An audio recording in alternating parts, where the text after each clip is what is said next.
recording. Hello, Life Cycles Yoga here, and we are recording today with Sirena and Tonja, the Zodiac Sisters edition for May.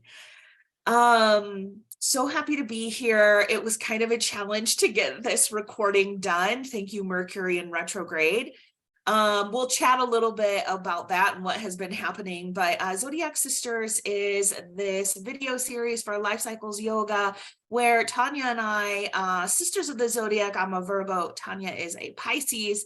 We are coming together to chat about reflecting on the month that has passed, which was April, and moving forward and looking forward to the what's happening in the stars in May. And so please forgive us with this Mercury in retrograde. I can't quite find my words, and I can't wait to share with you about that experience and where this retrograde is happening in my chart and Tonja's chart, and then maybe also give you some insight as to where it's happening in your chart.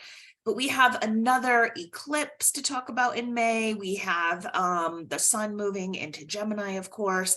And I believe Jupiter is moving into Taurus, but we have all kinds of really fun things to talk about and share about our life experiences. Really, this is just opening us up to sharing about our lives and how we use astrology and yoga as well in our practice of the cycles of our life and connecting with what's going on in the stars. All right, Tonja, you want to give a little hello as well? Hi, everyone. I am Tonja.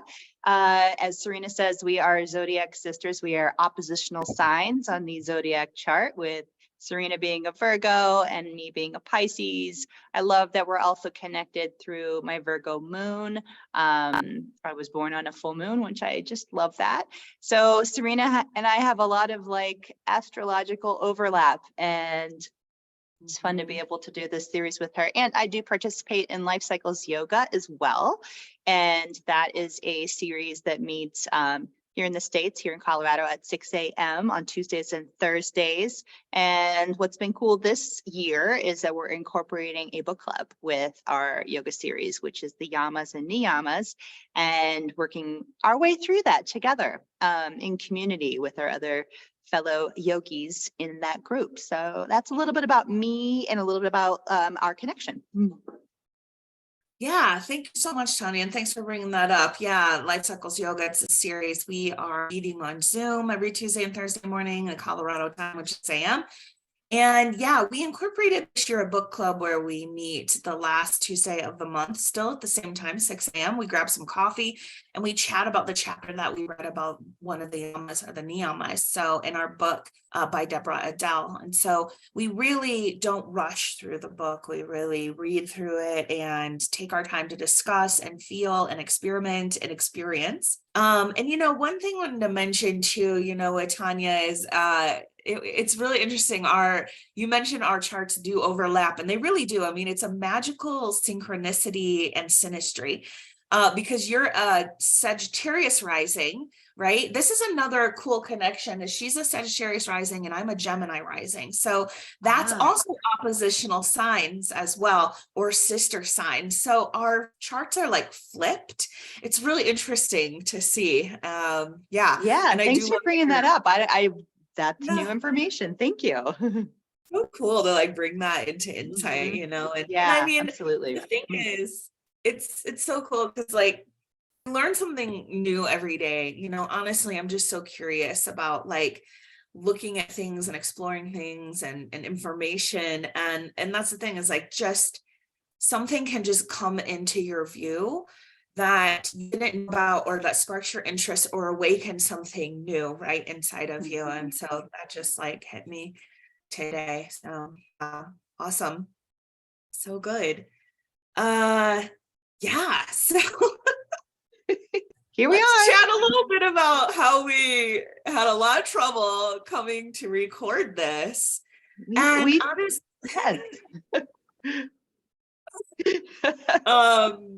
Yeah, so I always find we have to give ourselves a lot of grace during eclipses, right? Because, and especially if there's a Mercury in retrograde happening as well, because when there's planetary movement that affects us so personally, like the moon and Mercury, there's personal planets that are like fast moving and they affect us more. Like Pluto it affects us, but it's like way far out there and it takes forever to travel through a sign. It's not as personal feeling like the moon is or Mercury, because Mercury is communication. So we should do like a video on this, like the explanation of the planets and how they personally affect us versus like how they just affect sort of the overall arching view of our life, like the bigger planets like Neptune, Uranus, and Pluto. So anyway, back to Mercury. So yeah, Tanya and I had decided to record this on like, I think it was Monday, the 26th of April. 24th. 24th. Okay, see, like I completely never put it in my calendar. She showed up to the door and I'm like barely awake. Like I'm working like my day job and I'm like, what's she doing here? You know? Totally spaced it. Tanya, what'd you think? You walked in. I heard your I kind voice. of had this sense the moment that I knocked on the door, like, I wonder if she forgot or didn't record it in her calendar. There was just an energy already there as I was, knocking on your door. And then when I didn't hear a response, I just walked in. I just opened your door and walked in and said hello. And you definitely had a energy of surprise around you. And it was a delightful moment to share with each other. We laughed about it and we found a new time, and this is the time. This is when we're supposed to meet. Yeah. This is the time. This is supposed to be. Absolutely. And I think that those experiences for me humble me because I really pride myself in like my calendar.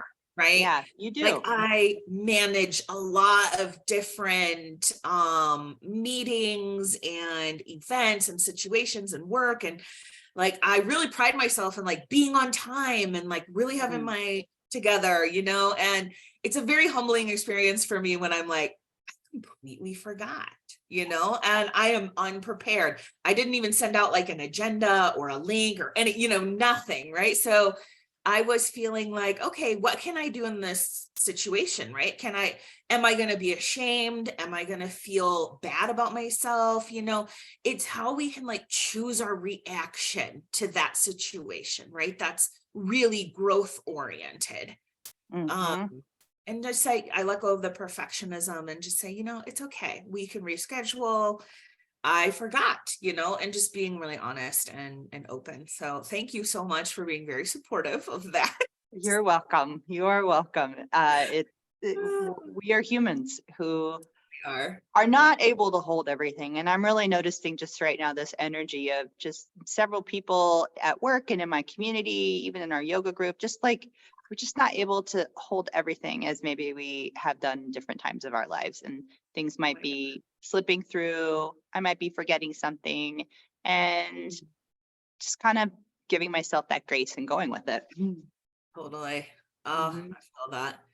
Yeah. And we were gonna record together. I am on location in LaPorte, Colorado. I'm at my aunt's house and we typically record together like in the same room, but and then you were gonna come up, but then that kind of fell through. So then, not feeling it. Like I feel like that's okay. Like the weekend between eclipses, these weekends where a lot of people, it's really hard this weekend to really firm up plans, honestly. Like it's been with a lot of friends, kids sick, things happening, family in town. So I'm feeling it, like I'm feeling like people don't necessarily want to commit right away too. So just go with the flow.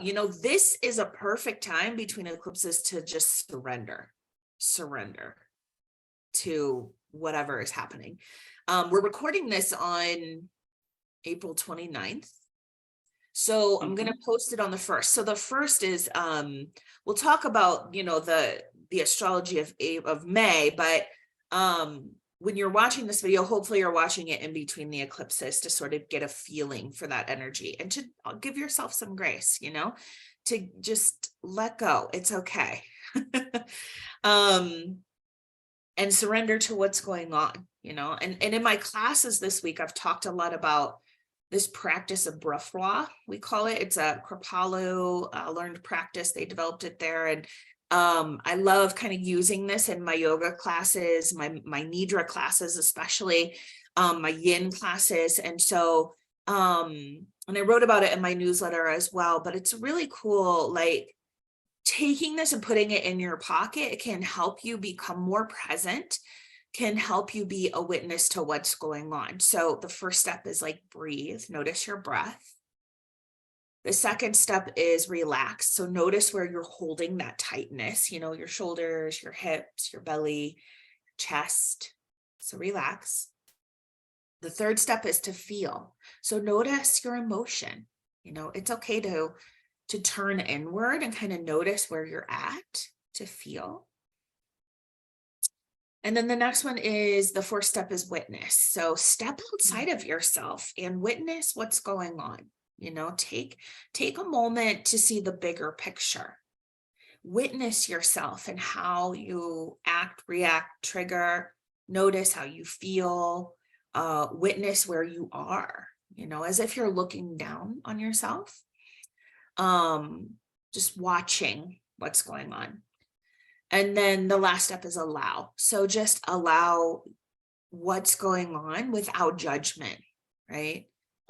So allow what's coming up, allow what you're feeling without judgment or critique, but just stepping into it, because stepping into the big feelings or into the situations, the relationships, and kind of noticing, witnessing can help us get through it. It's like a climax, like allow the climax, allow the feeling. Because if we don't, if we don't allow, we suppress and we push it down.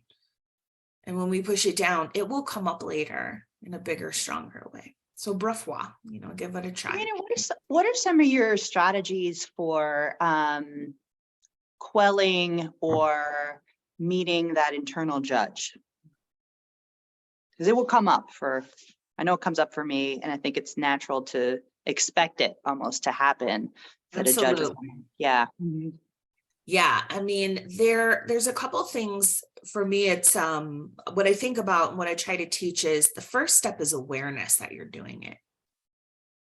Just aware how you're talking to yourself. Mm-hmm. What is your inner voice? And coming up with that, noticing how you talk to yourself about yourself is powerful. The next step is changing the dialogue, developing compassion and empathy for yourself. Like, okay, I've been doing this. This is how I talk to myself in these situations, but how do I change the inner dialogue? And that's by developing compassion and empathy for yourself, loving yourself. And I know that's very hard to do, right? It's a practice. And especially if we were raised in a certain way, because oftentimes we're raised how our adults or mentors or people, not mentors, but like people that affected us, well, maybe mentors in our younger days, how they speak to us is how a child speaks to themselves. So I think about that a lot. How I speak to my children is how they may create their inner dialogue and how they talk to themselves. So if as adults we realize that it was in a very negative way, then how do we change the script? How do we heal? How do we change? Mm-hmm. And it's hard, and I know we all kind of go through that, but it's definitely a practice and every day developing a new dialogue within yourself. Mm-hmm. Yeah, I love that practice. It's a practice. Yeah. Good question. So April, we are recording this at the very tail end of April. We're looking back on how April really felt. How did it go? April was it started out in Aries energy.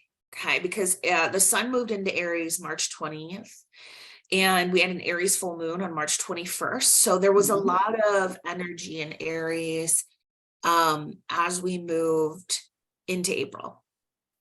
And Aries energy, and I really like this too, with the feeling of like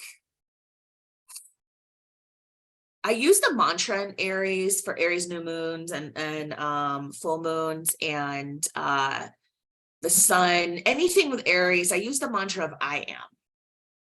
And in classes, I like to state, using this mantra, I am, what comes after that, right? Notice what you put after that. Are you a title? Are you a label? Or is it a negative quality? I am late. I am impatient.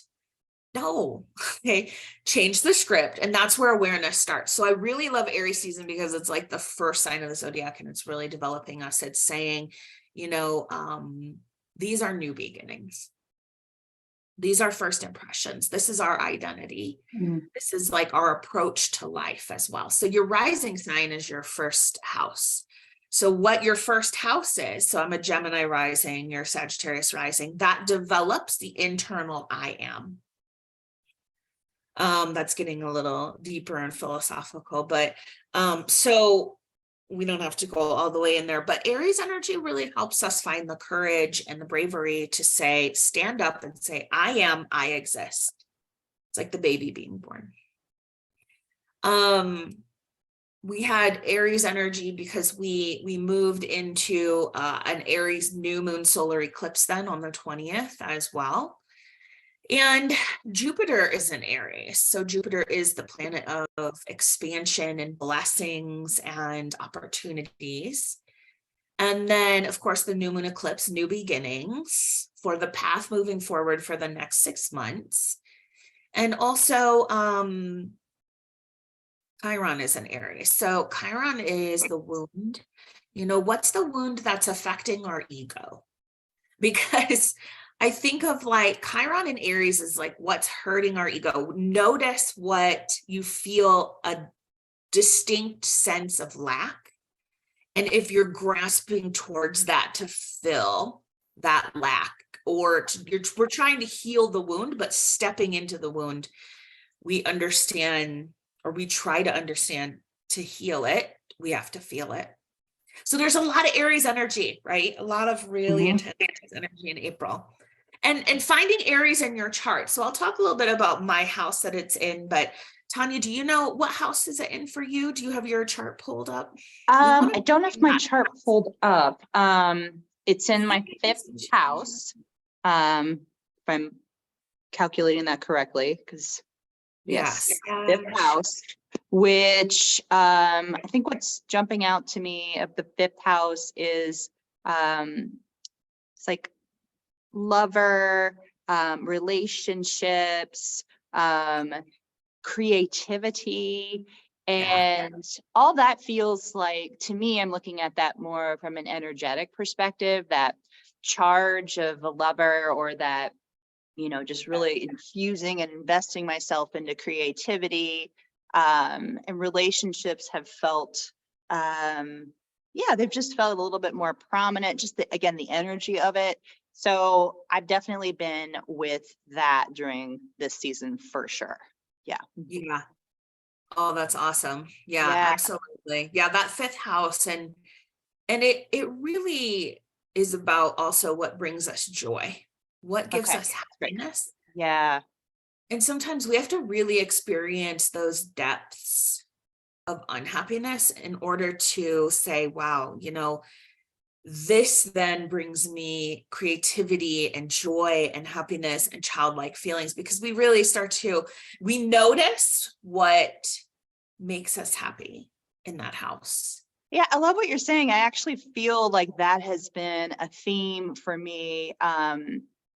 Actually, it popped right before the play circle that we participated in last Sunday at Longmont Climbing Collective. I'm in an extremely dense, busy time in my life, and this will probably continue through the rest of the year. And I'm in for it, and it's a little anxiety producing. And, I consider myself a dynamic being that's continuing to change and evolve and learn more things about myself. And with that, I think I'm in this new phase of what is fun for me right now. I mean, I've known what fun was for me maybe in the past, And as someone who no longer drinks alcohol, that used to be a place where let's go out for cocktails, let's have a happy hour. And that used to be such a space for fun. And that's not a part of my repertoire any longer. Yeah. So not just that, but just like here I am at 50 years old. What is fun for me? And there is a fine line, because I love like self-development. I love spirituality. I love figuring out how to be like living my life as healthy as possible. So I'm not sure. So it's hard for me to discern sometimes, Sirena, is that fun that I'm doing that? It's fulfilling, and I gain something out of it for certain. But I actually really appreciate that you said childlike. So, but I'm like, that probably wouldn't fall into that childlike, uninhibited space of fun. So I remember fun being a theme of this play circle with beautiful women, or people who identify as women. And it just got me thinking about, and I haven't landed yet, but what is fun for me? Like for real fun. Yeah.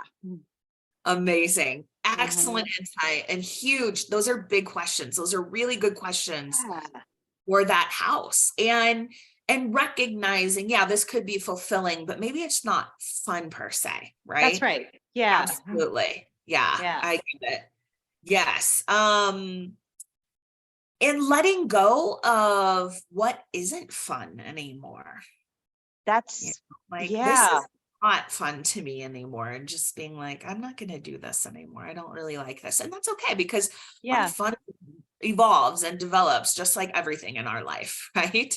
Yeah, so that's so true. I think I'm starting to kind of unhook from this idea that what maybe was fun 10 years ago, 5 years ago, 2 years ago may not be my jam anymore. Maybe it'll come back around, but for right now, it's like, what is fun? So I'm actually going out for some live music tonight, and I'm really excited for it. It's feeling like that's going to be a fun experience for me. So I'll report back next month on how I found fun. Yeah, so good. So good. I like that you brought up the play shop, because so the play shop is still in the energy of Aries, but it did happen in Taurus after the sun moved into Taurus. But Christine and I developed this play shop idea in the spirit and in the energy of Aries. And I love that the eclipse and all this Aries energy happens in my opposite house to you, which is the 11th. So yours was in the 5th, because we have flipped charts, and mine is in the 11th. And the 11th is all about community. It's about your friend groups. It's how you show up and social awareness. It's about hopes and dreams and technology. And so I have so much going on in this house that I feel completely interconnected into my community, and the community around me physically, but the community in my friend groups as well. And so that was such a big, potent time for me, because it's something that this type of play shop I probably wouldn't have done on my own, and collaborated with a wonderful woman. She is an Aries, so that's so potent for me. But I felt like compelled I love being in service and offering the community, my friends, my groups, opportunities to sort of get out of their comfort zones, right? I'm a type of teacher that's going to ask kind of the hard questions as well, but with compassion and love. And just all in the spirit of development and growth and evolution, because the whole thing is about sort of leaning into the cycles of our life, and where can we grow, where can we learn. And so this play shop was really fun, and it was very childlike, with all the fun music, and we had streamers and shaky eggs and bells, and it was like just getting back into that rhythm of touching into, letting go of our adult responsibilities and just dancing around, putting together a tea, doing some creativity stuff, journaling, and just enjoying ourselves. So thanks for noting that. I also, had an eclipse circle that I did in April. And I love eclipse circles. I do them 2 weeks before eclipses in order to bring community together, but also like letting you know that you're a unique part of the universe. I do write these personalized horoscopes for the eclipses, where it's happening in your chart. And so then bringing community together to share, there's just so potent stories that were shared in the eclipse circle where people are sharing from the heart, and being really vulnerable and authentic to what's going on in their lives. And we don't get that a lot. We don't get that from close friends and family a lot, right? Or just people that you come in contact with. You got to kind of like build that trust, feel okay to open up. And I know how scary that can be. So I love having those circles, and we have a lot of repeat friends that come and share, and we share every 6 months. So yeah, be having another one in October for the October eclipses. So April, yeah, nice and flavored. I feel like it was quite balanced though, because also Mercury went into Taurus on April 3rd. So Mercury in Taurus, we're going to talk about this too, because Mercury is in retrograde, but Mercury in Taurus, Mercury is communication, and it is our way that we receive messages, the way that we explore information and learn. And so and Taurus is this sign that's very solid. It's a fixed sign. So it gives us, when Mercury is in Taurus, check Taurus in your chart, it gives us in that particular area of our life a solid way of thinking, of interacting, being practical and reliable and dependable. So Taurus is my 12th house, so that would be your 6th house. And so Taurus, when Mercury is moving through there, and I certainly have felt the flavor. I love watching the how Taurus moves, or how Mercury moves through the signs. So notice, like, if you want to follow and sort of self-reflect with how you communicate, Mercury is a really good planet to sort of tune into. Okay. So for Taurus, we may not be speaking right away. Right? We may not be coming up with these fiery words, because like in a fire sign, we're just going to jump into it and say what we want to say without thinking first. Taurus is like, I'm going to think about it. I'm going to be logical about it. It is an earth sign. It's the first earth sign. And so, and also very stable. So well thought out. And so, but then, so find that part in your chart where there's Taurus really solid in your chart. And Taurus for me is the 12th house.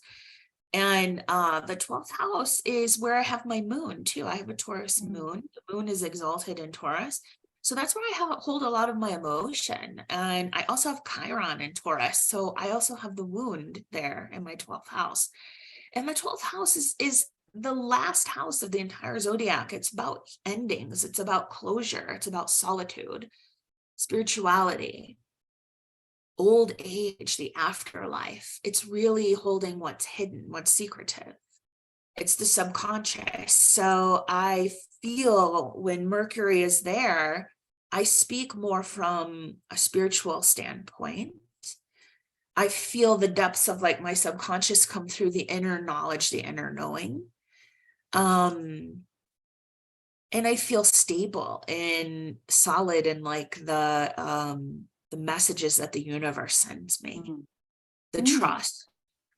Yeah. And now that it's moving backwards, when Mercury moves backwards, we hear a lot of funny stories like we shared, right? Like in retrograde, and we can laugh about that and stuff. But it's documented for thousands of years what happens when Mercury goes retrograde.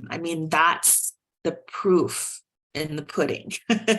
So Mercury is the messenger, and to remove sort of the negativity of Mercury in retrograde, I love thinking about this time as a time of self-reflection and inquiry. It helps because Mercury is our thinking mind, right? The monkey mind that we think we can't stop. We have the power to do so. And Mercury in retrograde helps us slow the thinking process down. So this is a really nice time for meditation. It's a really nice time for journaling, for sitting with your thoughts, and for taking a moment to pause before you speak. Mercury is going to bring up things, depending what house it's in, right? So depending what house it's in, it's going to bring up things from your past as well. So, for you, Mercury in Taurus is your 6th house, a very stable health house. So that would show me in your mind and body, Tonja, that, Taurus gives you the ability to heal in a very beautiful and natural way. Yeah, so through herbs and tinctures, but also using Western medicine, of course, but in what do you call that? In concurrence, together with Eastern Congruence, yeah. concurrence. Yeah, thank you, Mercury. I also can't find my words during Mercury in retrograde because I'm so in it, sitting in it. But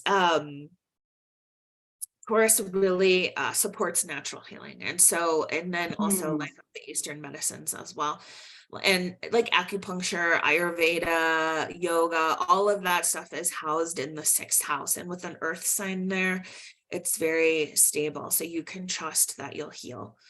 I love that. Yeah, it's interesting. Yesterday I had like 3 medical appointments, and I have some diagnostics coming up here in the next week. So interesting that this is all happening during this season.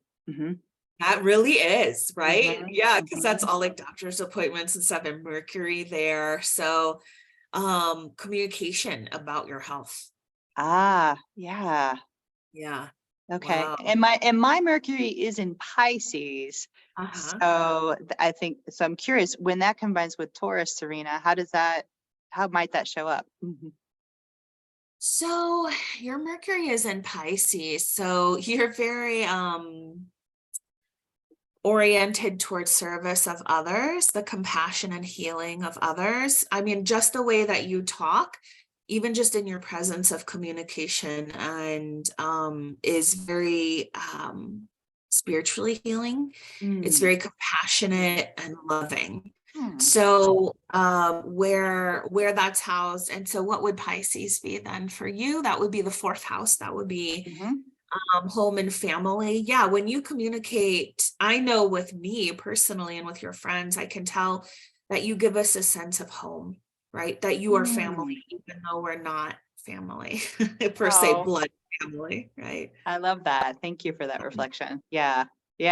I'm going a little bit to sort of the kind of merging with that. Like as a Pisces, I have some significant Pisces in my whole chart. But I'm just thinking, as far as communication, I know maybe some of the more shadowy sides I think I can be a little wishy-washy sometimes with my communication. So I'm wondering how that might show up with the stability in the 6th house of health, maybe using that energy to not be wishy-washy. Yeah, and maybe a little abstract sometimes, a little in the clouds, maybe not as connected to reality. So with Taurus being in their sign, that's helping me kind of bring in balance to get more grounded, or just the opportunity to get more grounded. And I have been feeling really called to nature, Sirena. So, and I know Taurus is a big nature sign. Earth Day happens right in Taurus. So I think this call to nature feels very prominent for me as well right now. That's amazing. 100%. You're spot on. Absolutely. And good insight in how you communicate. And sometimes, we really do need to look at the harder side, right? Of our communication skills. And you're spot on with Pisces, Mercury, Pisces, right? And sometimes doesn't want to commit to, that's true. Feel that. And being a little wishy-washy. I can feel that. Yeah, for sure. And the mutable energy. I know you relate to this as a mutable sign too. Just what is mine and what's the other person? And am I leaning too far into what I perceive the other person may want me to say or to do or to 100%. Be? And then where's my edge of terms of I am the Aries, I am. So. Yes. Yeah, I feel that because I have Mercury in Virgo. So we have opposing Mercuries. Another opposite. To show you our charts are magic. We were meant to come meet each other. That's right. That's right. I 100% feel that, and Yeah, Virgo, Virgo's very perfectionist, like that's with true. I feel that. I mean, I was stunted decades of my life not being able to express myself because one thing was the mutability. I would always try to speak how other people would speak. And Mm, then because I would take on how they are, like that's mutability. It's yeah. yeah, forming into the other. And hmm so, oh, it's so hard when you have a It's lot of hard. It's mutable also traits. beautiful, like that sense of being able to really Yeah, see another perspective or welcome another opinion into the room, for sure. For jumping sure. into like defense mode. So I like that about myself. And I think that being overly mutable has some opportunities for growth as well. Yes. And I Yeah. really resonate with I mean it's Virgo, but the perfectionism too, and Yeah. just wanting to get it right and like You have a super really. strong Virgo moon. Yeah. I do. So wanting to make sure I know my emotional world, that I've got it kind of dialed in. So, which is sort of interesting because that's so logical, and an emotional world isn't logical. Our Right. emotional world Yes. is not logical. So Right. sometimes the frustration of trying to blend those two when it's not necessary to blend those two can come up for me. Oh, 100%. Yeah. Yeah. And Mm, that side of like how I communicate, I'm extremely logical. And so hmm when I do say things, I've wanted them to be perfect, which I've gotten over that. That's not going to Yeah. happen anymore. As I age, I let that go a lot.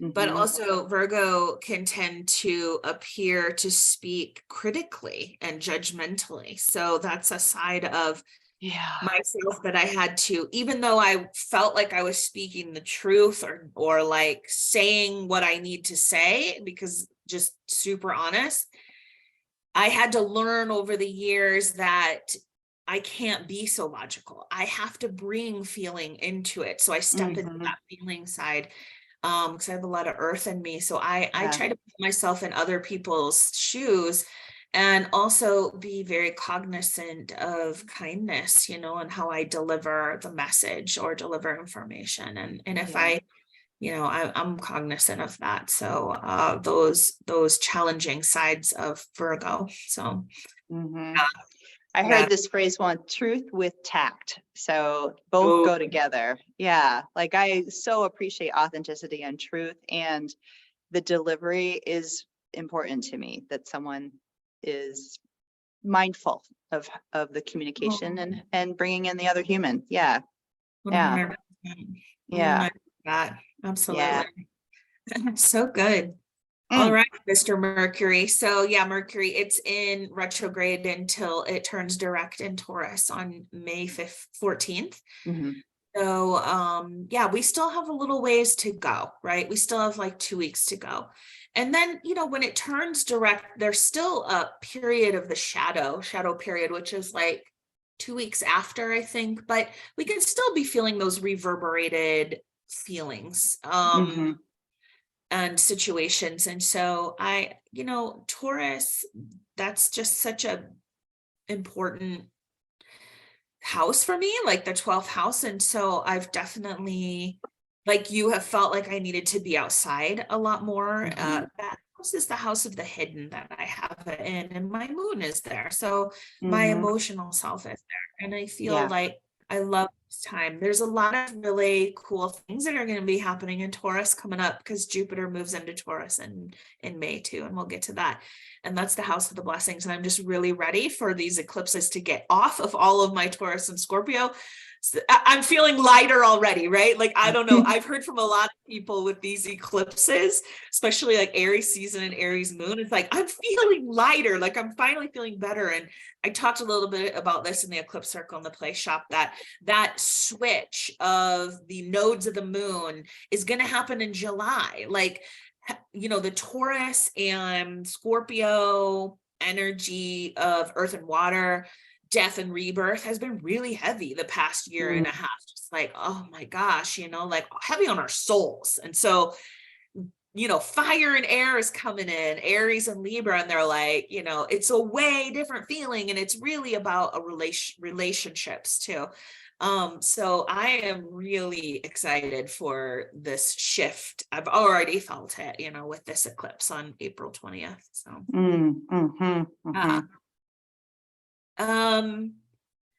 so yeah, we did have a Libra full moon on April 6th, and honestly, for 6th, ooh, I'm going back in time, April 6th.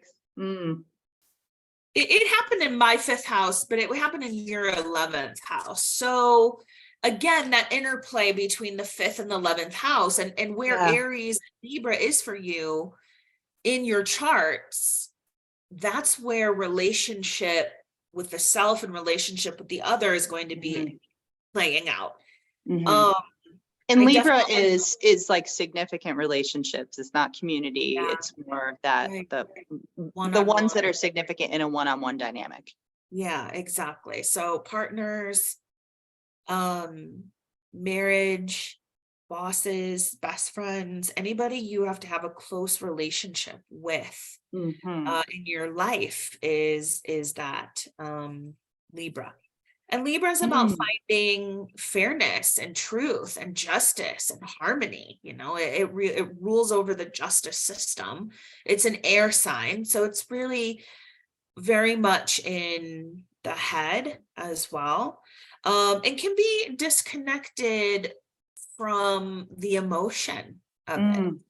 So how do you always trying to find that equilibrium, that kind of the sense of Libra. And that really is like sharing that interplay between the relationship with myself and honoring my needs, my boundaries, and then the relationship with the other, right? And that can be your relationship, like you and I's relationship is very different than, say, my relationship with my husband, or my relationship with another friend, my relationship with my boss, so everyone is very unique. What do you bring to it? And in our book, we were reading, right, the Yamas and Niyamas by Deborah Adele, and Satya, she said something about like, she wasn't honoring her truth. Like she was showing up in these different relationships in different ways. Like she wasn't herself. She brought like fake masks to this one and was different with this person. And she's like, my biggest fear is that everybody would get in the same room. And then I would have to like, who am I? I have to be this way with this person, this way with this person. It's like, you're not your authentic self. And that can cause confusion and frustration. And so like Satya is like that truthfulness of being you, who you are, showing up as you each time with each person. Good.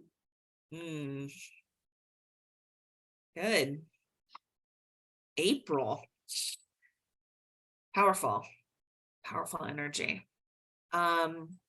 So the sun entered Taurus, of course, on April 20th, which was just a few hours after the Aries new moon eclipse. So that was intense. And so then just the day after, Mercury went into retrograde on April 20th. So any other reflection on April that you'd like to share?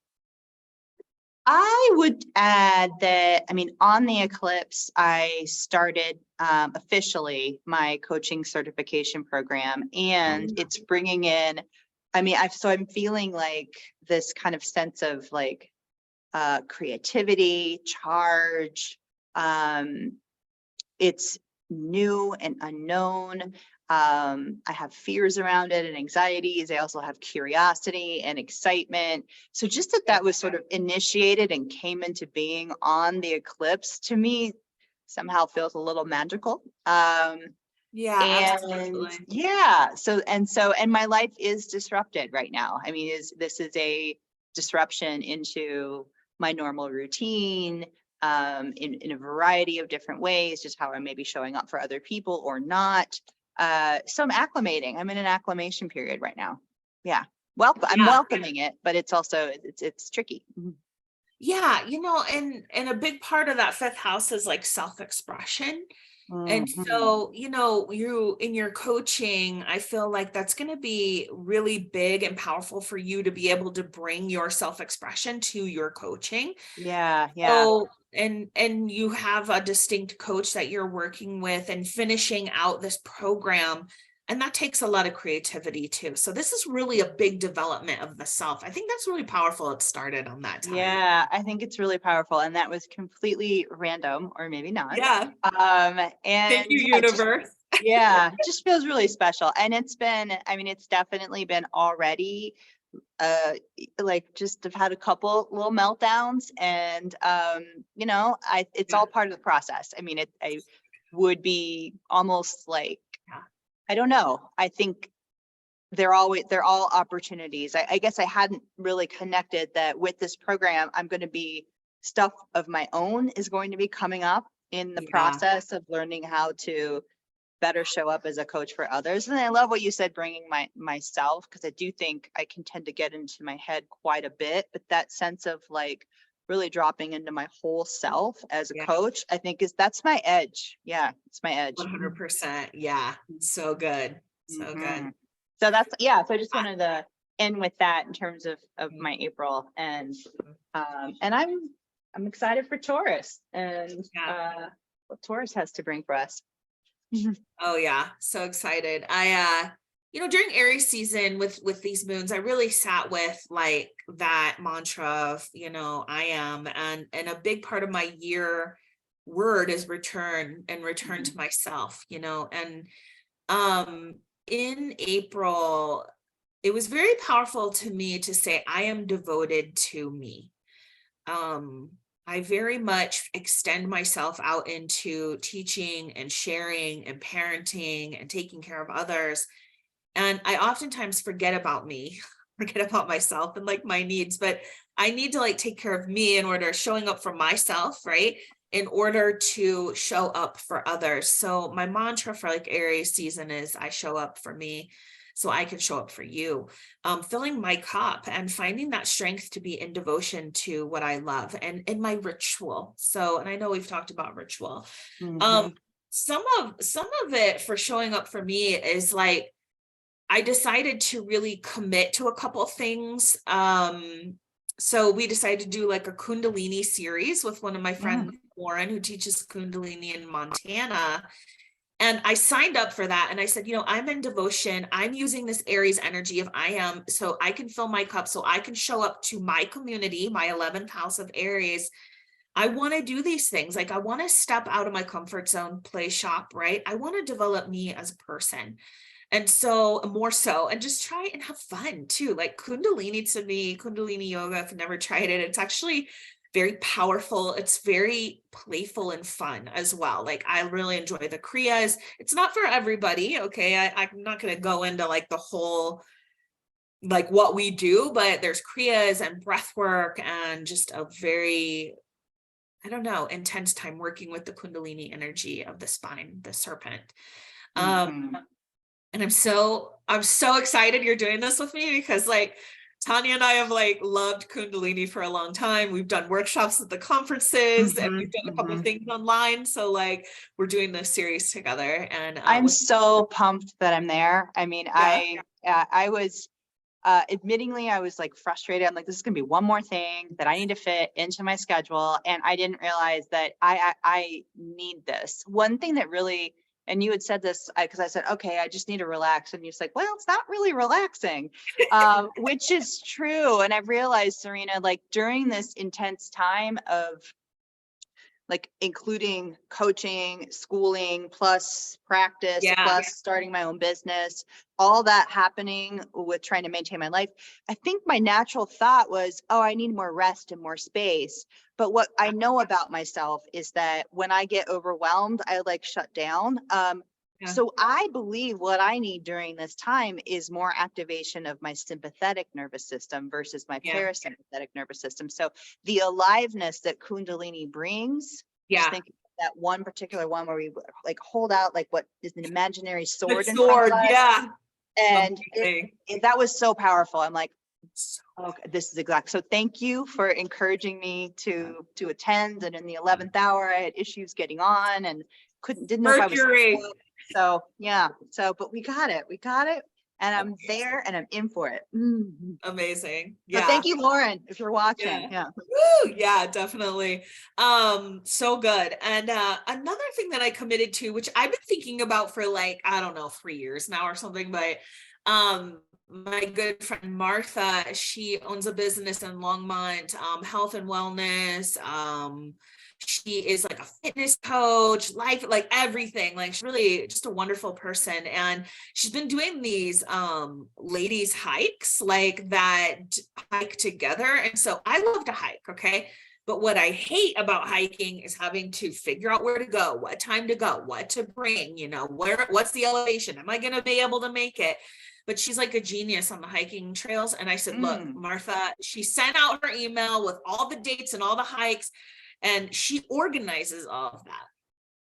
Oh, so I just got a message. So she said, yeah, so I committed to 6 hikes, and I'm like, I'm doing it. I'm paying for it. I'm doing it, you guys. No matter what comes up, I'm going. And so I'm really excited about that.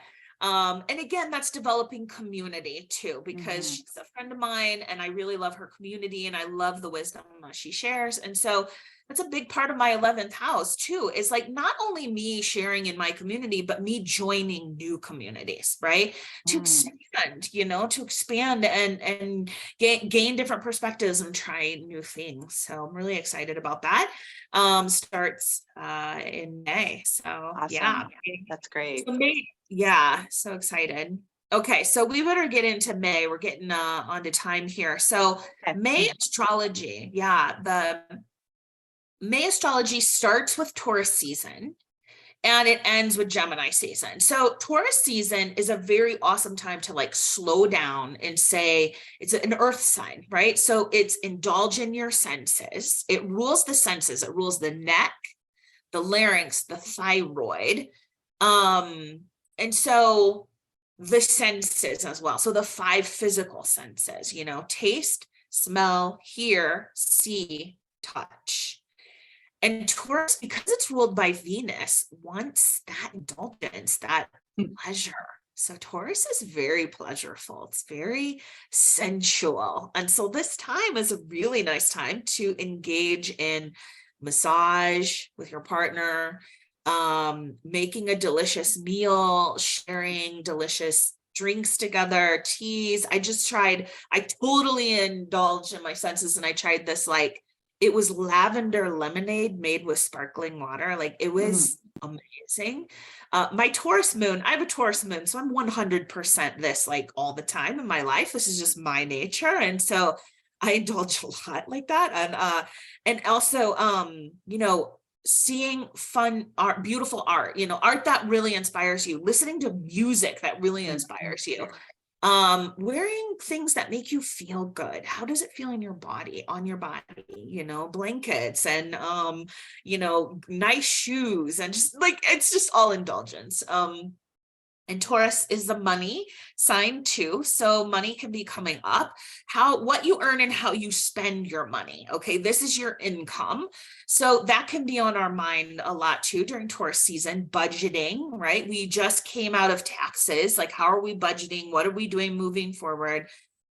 What else? So yeah, this, it's a very much more stable time, Taurus also has been associated with comfort. So we may be more inclined to want to be comfortable. Okay. So doing comfortable things. And it's less courageous and brave than Aries, but that's okay. Also has been associated with like rest, and restoration. So getting enough sleep and stuff. So May has that flavor going into it because we have the sun there. I'm going to check the thing here. So we have the sun there. We have Mercury there. We have Jupiter is going to be moving into Taurus on May 19th. So the flavors of Taurus for sure. Yeah. So, but we do have some big movements. May 1st, this Monday, when I'm going to put out the video, Pluto is going to be going retrograde in Aquarius. So if you remember, Pluto went into Aquarius March 27th, I believe. So it's still at 0 degrees. So Aquarius at 0 degrees, where's Aquarius in your chart? Okay. So Aquarius is the sign of community. It's the sign of friendship groups, hopes and wishes, technology, that forward thinking of the future. And so Pluto is there, and Pluto is at 0 degrees, which is a very potent degree. And Pluto moves through a sign for like 15 to 20 years. So because Pluto is only at 0, it'll be in Aquarius, but it's going to shift back into Capricorn this summer because it's moving backwards. So this is definitely a reminder of doing internal work. So Pluto is the sign of like the subconscious as well. So it can be the shadow, the fear. It is evolution of the soul. So when Pluto shifts backwards, it says, I'm reminding you that you still have internal work to do before you can really take off, before you can really like change into the phoenix and fly. So notice that shift, and then it will move back into Capricorn house this summer until October, or until January, when it moves back into Aquarius. So, and then it will be in Aquarius for 20 years. A long time, a really long time, moves really slow. But I just wanted to give you a heads up about that. When a planet shifts, we can feel it in our body, like really intensely. So Monday might be a tough day, May 1st. Because another planet is moving backwards. So just be kind to yourself. Lots of self-care physically too.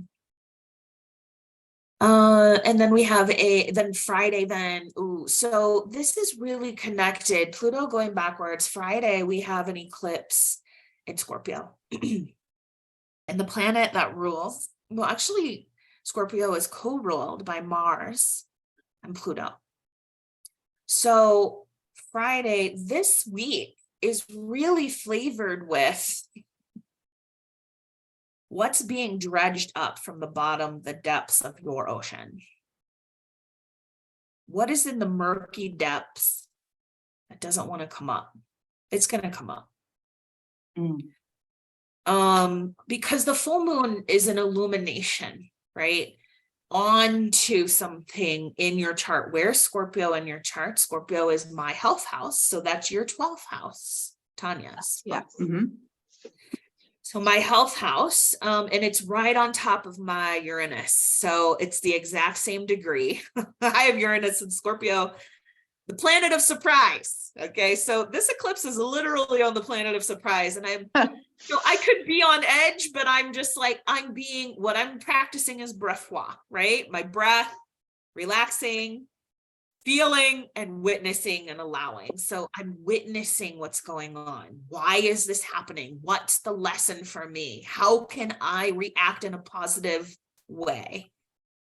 So I'll have to report back next month what happened. And a lot has been happening. A lot of people have been coming into my life that have been very much challenging me in terms of relationships.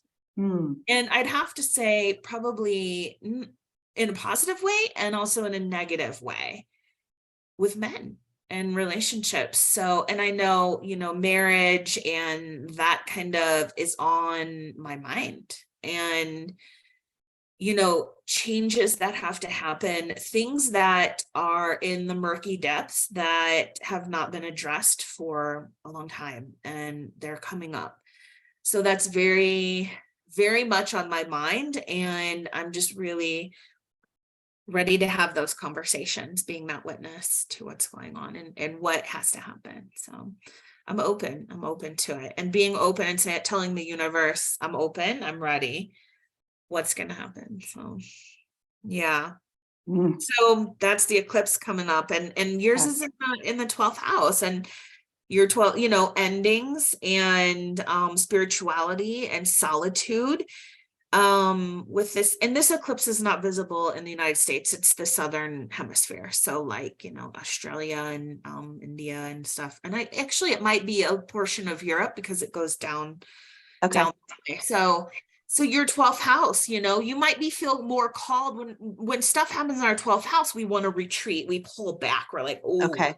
pull back. Like, well, how are you feeling into it? What are you feeling anything, Tanya? Like feeling called, like that I want to retreat. Mm-hmm. Or anything going on with solitude, like for the next, and notice it because it could develop and change, or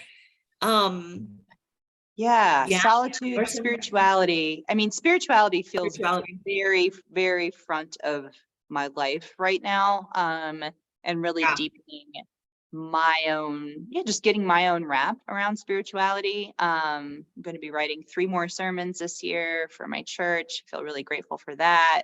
yeah, Um, so there is a deepening of the spirituality, but I mean, I am someone who actually really enjoys a lot of solitude. So, yeah. Are you sure, I, Pisces? No, totally.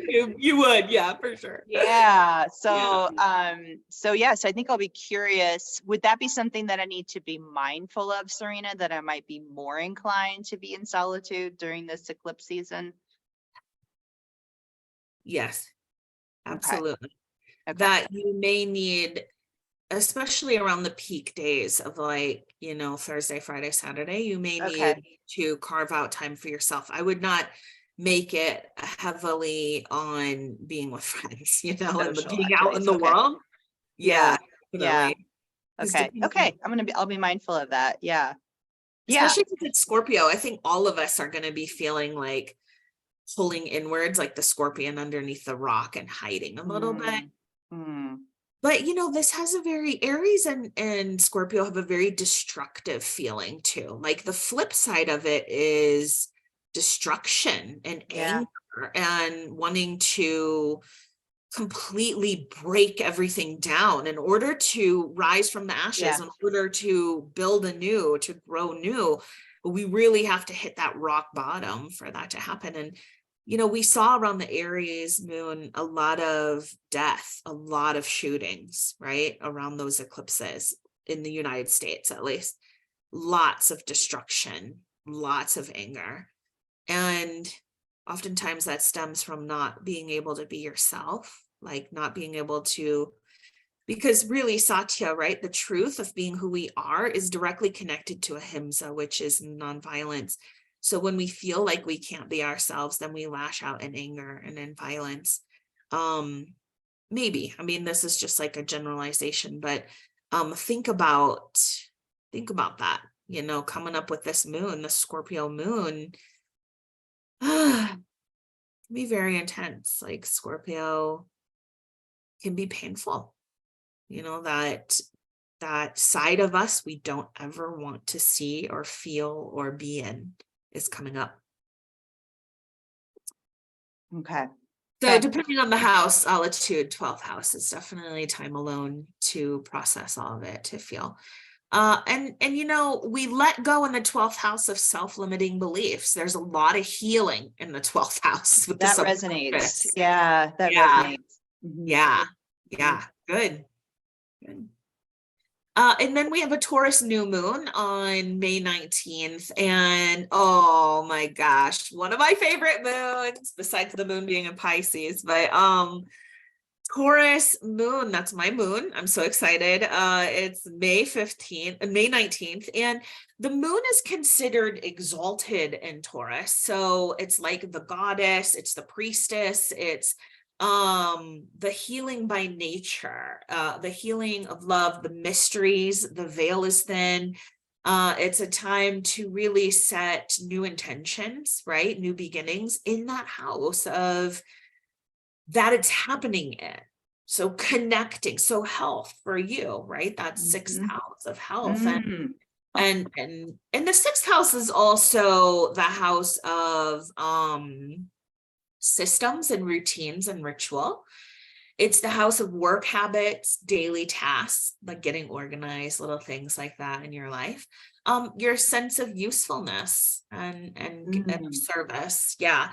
So a good time to set new intentions and what house that it is in. So check out what house it's in. May 19th, a really nice day for that, for a new ritual, new intention. And so a few more flavors of the month. May 7th, Venus enters Cancer.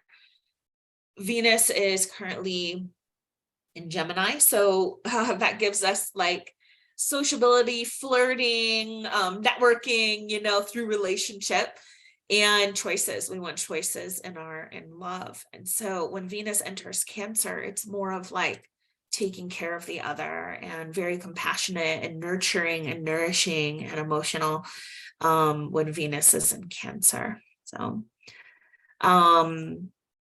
and then one more thing, or a couple more things I mentioned. Mars enters Leo. Mars is in Cancer right now. So Mars enters Leo on May 20th. So we have a lot of shifts this month, right? Like Pluto going retrograde, the eclipse in Scorpio on May 5th, Venus entering Cancer May 7th, Mercury turning direct, Jupiter entering Taurus on May 16th. Taurus new moon, Mars enters Leo. Like there's so many fluctuations. And then Mars enters Leo. Mars likes Leo. Mars is fire anyway. So Leo is courage and bravery. It's the backbone. It's leading with heart, passion, finding your heart, and being prideful, of who you are and what you're doing. So it feels more actionable versus Mars and Cancer right now is laying low, because Cancer is not so much about action. It is initiation though, because it starts summer. So then we have the last thing of the month is May 21st, the sun enters Gemini. So, the sun entering Gemini is communication, it's information, it's how we learn what we're learning. It is, social and flirty and networking and open. It's an air sign. So ideas and information and being curious and childlike too. Like Gemini is very playful. I have a Gemini rising, and like I have this curiosity, this lust for life of just being curious about everything. So it can also be a little bit too much sometimes. Like, how do you slow down? How do you focus? Gemini is not exactly the season to focus. So it's the season to explore all your options. It's good to know. Yeah. Choices. So Gemini is your 7th house. So it's your relationship house. So okay. Yeah. So thinking about the sun, the sun moves into that house and it gives the life force, the energy, right, for expansion and growth. And it's a positive placement. So the 7th house will receive a little love in there, a little warmth. Yeah. I would not mind that. I would not. Oh, right. Yeah, that would be awesome. So good. So good. And it's my first house because I'm a Gemini rising. So who I am. Right. My sense of self, my outlook on the world. So looking forward to that. Oh my goodness. So then we have Gemini energy moving out of May into June, but Gemini is also the last month of April. It's the last month of spring. So it's the last time of spring. So that's really nice. And then we start summer with Cancer. I was gonna say something. Gemini, I wanted to mention is the shoulders, right? So the shoulders and the arms and the hands. So the shoulders, arms, and hands are also a connection to the heart chakra.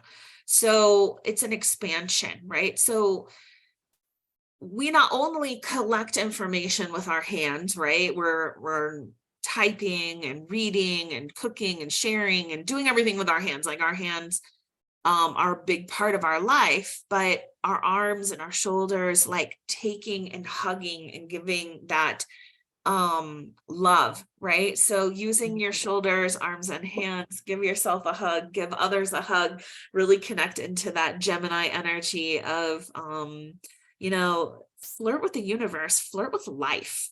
Okay.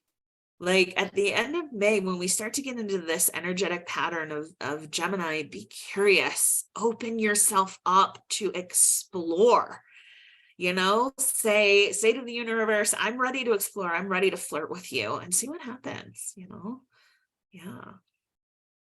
Any thoughts on your Gemini? Anything? Any thoughts on May? You know, as we wrap up here. Mm, mm-hmm. Mm. No, I think I'm full, Serena. Yeah. Yeah, I know my mantra for this season yeah. is I see things through. That's my mantra for this Ooh. season. That is amazing because like Taurus is all about seeing it through, right? It's going That's to stick great. Yeah. to it. Mm-hmm. It's that earth energy of like, I'm taking every little step to see this through. That's Yes. fantastic. Yes. Thank you. Yes. Mm-hmm. I think for me, my mantra is I value myself. Mm. And I stuck on I am worthy on the side of that because I'm really going with this theme of I'm in devotion to filling my cup.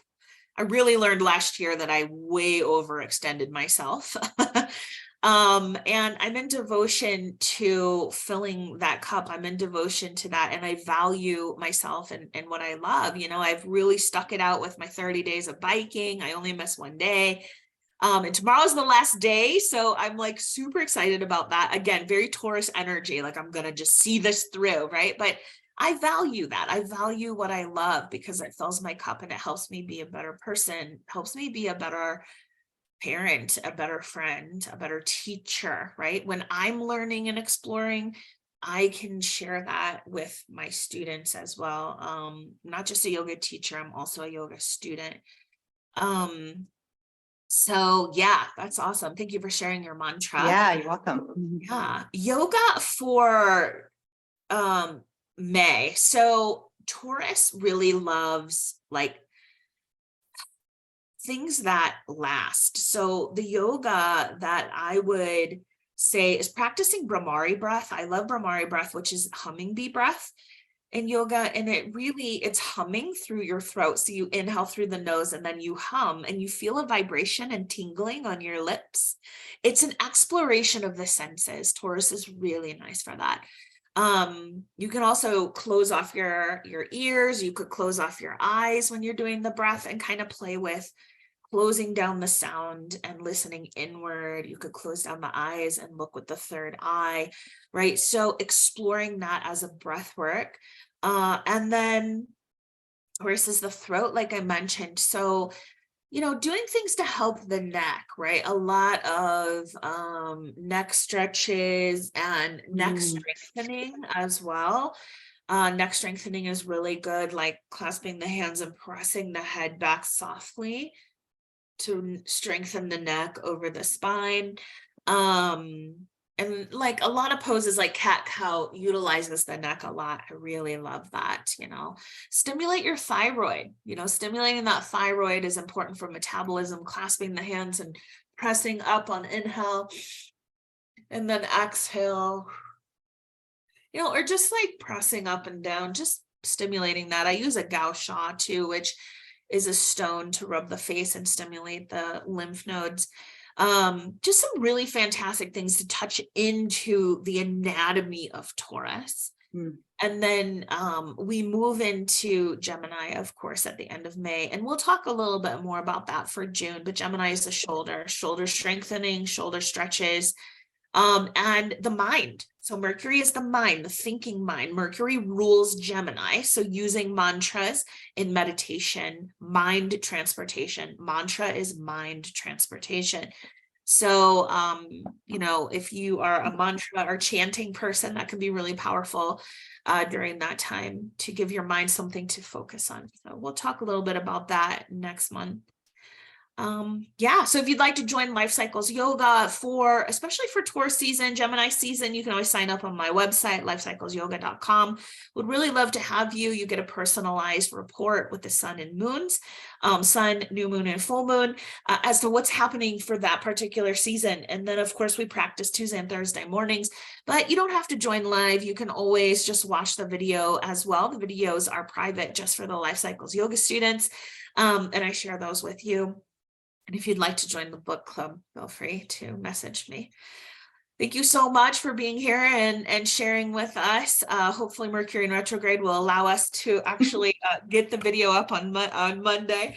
But yeah, happy to have you here. Any last words, dear Tanya? Let's just sink into this Taurus season, sink into the earth energy, that play energy. That's my charge for myself and therefore for those watching. Beautiful. Thank you so much. And if you have any comments or suggestions, feel free to reach out to us, or you can comment below in the YouTube video comment section. So thank you so much, and see you back here next month. Be back.